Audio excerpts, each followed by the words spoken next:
আজকে কিন্তু বাবানের জন্য একটা সিপার বটল অর্ডার দিয়েছিলাম। তো সেই দাদাটাই যখন এসেছিলেন নিচে গিয়েছিলাম আর দেখলাম দেখো দুটো সাদা জবা ফুটে রয়েছে, আর এই বেলফুল গাছটায় কটা কড়ি আছে আর কিছু ফুলও রয়েছে।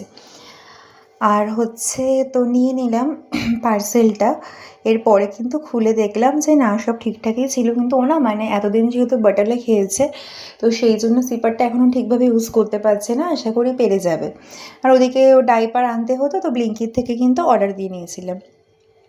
আর এখন তাই ভাবি মানে মাকে সেটাই বলছিলাম যে এখন কত সুবিধা, মানে সব কিছু অর্ডার করলে কিছুক্ষণের মধ্যেই সেটা কিন্তু আমাদের সামনে এসে হাজির হয়, তাই না? এই গরমে কর্মরত কিছু মানে দাদা ভাইদের জন্য সেটাই ভাবি আর কি।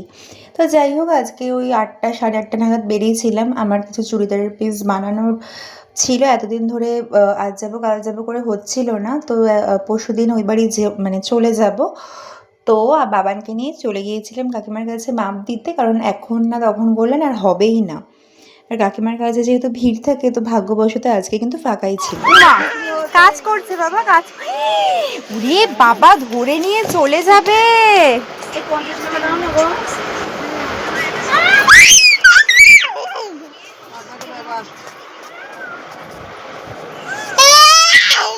বাবা খুব দুষ্টু করছো। তো যাই হোক, এরপরে একটু রাস্তায় গিয়েছিলাম, ওর জুতো কেনার ছিল, দাদুর দোকান থেকে নিয়েছিলাম। কেনা বলে ভুল হবে, দাদু দিয়েছে আর কি, টাকা তো নেয়নি। আর ওদিকে সম্রাট একটু এসেছিলো আজকে, ওকে ডিম ভেজে দিয়েছিলাম। তারপরে তো মা মিষ্টি এনেছিল, রসগোল্লা, আম সন্দেশ, আরও কী সব, যাই হোক। আর ওদিকে দেখো কি সুন্দর একটা লস্যির মিনি প্যাক, 10 টাকা, খেতে কিন্তু অনেক ভালো ছিল। আর দেখো আমরা সবাই মিলে দিদার বাড়িতে কিন্তু বেশ অনেকটা সময় কাটিয়েছে, অনেক দিন পরে বেশ মজা করেছে। আর বাবান কিন্তু আটা মাখছে তার বম্মা, দেখে কিন্তু ওটা নিতে চলে গেছে। এরপরে কিন্তু আমাদের পাশে যে ওষুধের একটা দোকান আছে, ওখান থেকে একটা জিনিস নেওয়ার ছিল, তো ভাবলাম যে তাড়াতাড়ি চলে যাই, বন্ধ হয়ে গেলে মুশকিল। তো গুড নাইট।